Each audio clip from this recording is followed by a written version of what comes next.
there animals that are like real-life Pokemon? You bet. I'm Shelby, a wild animal biologist and Pokemon trainer. Today, I'm going to introduce you to the Nudibranchs, a group of real-life Pokemon that are kind of like Shellos and Gastrodon, but way cooler, because they actually exist in the seas around us. So you ready? Join the safari and let's get started.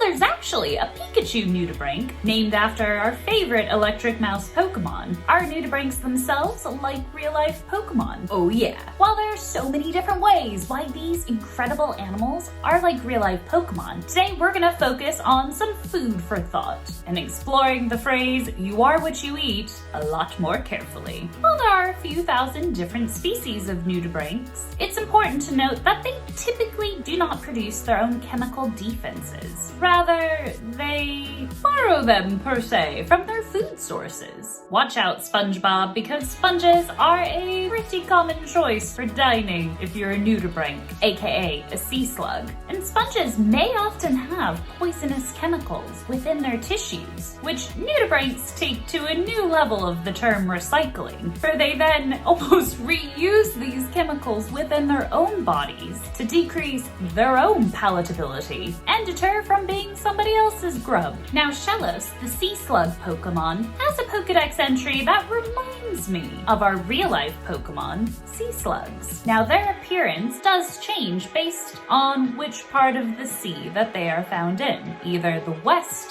Sea or the East Sea.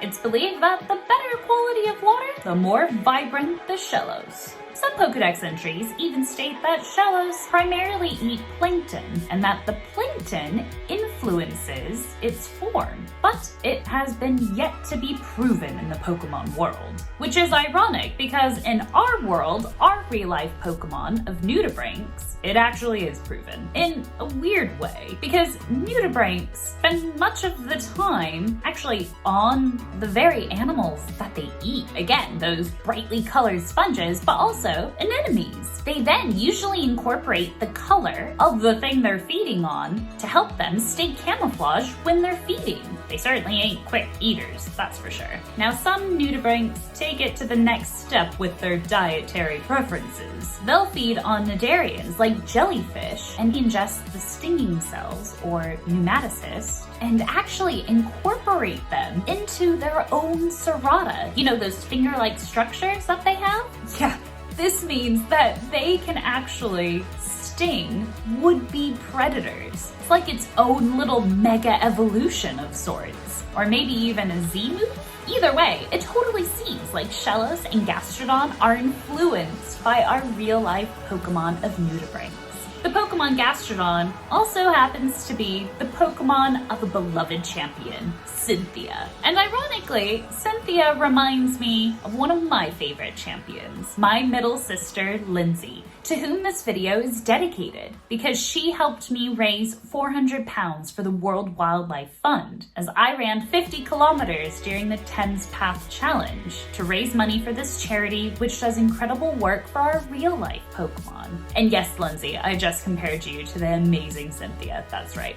Take that compliment. I think you, like Cynthia, would probably have an incredible Gastrodon as one of your surprise powerhouse Pokemon on your team. But would you have a Nudibranch Pokemon on your team? Let me know in the comments below. To keep your adventure going, why not check out the rest of my Pokemon animal playlist right here? Go and click it. I'll see you over there. Thanks so much for watching. Bye!